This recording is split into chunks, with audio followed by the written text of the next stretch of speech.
ආයිබෝවන්. ඔන්න ආයිමත් තෙල් ගණන් උඩ ගියා. ඉතින් මේකත් එක්ක හැමෝගෙම ඔළුවේ කැරකෙන ප්‍රශ්නයක් තමයි ආයෙත් ඇයි මේ කියන එක. හරි. අද අපි කතා කරමු මේ තෙල් මිල වැඩි වෙන එක පිටිපස්සේ තියෙන ඇත්තම කතාව මොකද්ද කියලා. හරි අපි එනම් මුලෙන්දම්ම මේක දිගාරෙමු.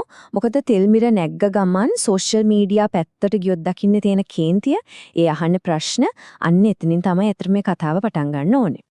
ඉතින් ගොඩක් දෙනෙක්ගේ කටේ තියෙන පාලනිම ප්‍රශ්නේ තමයි මේක ආණ්ඩුවේ අවුලක්ද කියන එක. Facebook එකේ හැම පෝස්ට් දෙක තුනක් බැලුවොත් හිතෙන්නෙම මේ ඔක්කොම ආණ්ඩුවට පටවලා බනින එක තමයි දැන් ට්‍රෙන්ඩ් එක කියලා. ඔව් මේ ප්‍රශ්න අහුවම ඒකේ තියෙන සාධාරණකම හොඳටම තේරෙනවා. කෝබන් අර අඩු ගානට ගත තෙල් ටික ලෝක වෙළඳපොලේ ගාන වෙනස් වුණා කියලා ඒ පාරටම මෙහෙ මිල වැඩි කරන්න ඕනේද? ඇත්තටම මේ වගේ දේවල් අහන්න එකේ කිසිම වැරද්දක් නැහැ. මොකද එහෙම බැලුවම මේක අපේ රටට විතරක් ආපු ප්‍රශ්නයක් වගේ නෙපීන්නේ.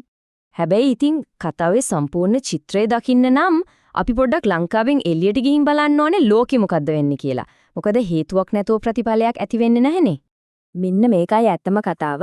මේකට ප්‍රධානම හේතුව වෙලා තියෙන්නේ ලෝකෙ පුරා සිද්ධ වෙන අර්බුද.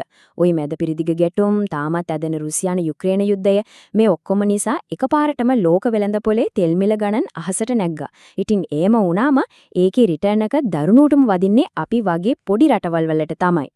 හරි. ඔන්න දැන් තමයි අපි කතාවේ වැදගත්ම තැනකට එන්නේ. ඇයි මෙහෙම මිල වැඩි කරන්නම සිද්ධ වෙන්නේ? මේක හරියටම පැහැදිලි කරන ආර්ථික විද්‍යාවේ තියෙන හරිම සරල ඒත් වැදගත් මූලධර්මයක් තියෙනවා. ඒකට තමයි කියන්නේ ප්‍රතිස්ථාපන පිරිවැය. එහෙම නැත්නම් රීප්ලේස්මන්ට් කොස්ට් කියලා. හරි. මේක හරිම සරලයි. මෙහෙම හිතන්නකෝ. දැන් කවුරු හරි කඩයක් කරනවා. එයා බිස්කට් පැකටයක් ගෙන්නේ රුපියල් 80කට. විකුණන්නේ 100ට. හරිද?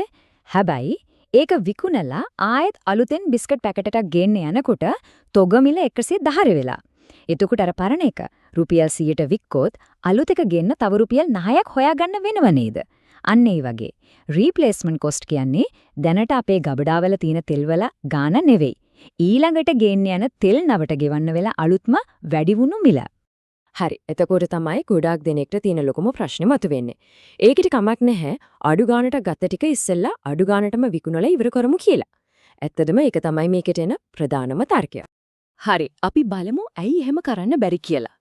පළවෙනි කාරණය ඔව් දැනට තියර තෙල් තොගය ගෙනල්ලා තියෙන්නේ අඩු මිලකට තමයි. ඒකේ ප්‍රශ්නයක් නෑ.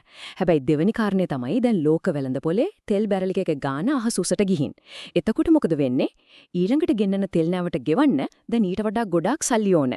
ඉතින් ඒ සල්ලි හොයාගන්න තියෙන එකම ක්‍රමය තමයි අර පරණ තොගය උනත් මේ අලුත් මිලට විකුණන එක. එහෙම නැති වුණොත් වෙන්නේ හරිම සරල දෙයක්. ඊළඟ නැවට ගෙවන්න සල්ලි නැති වෙනවා.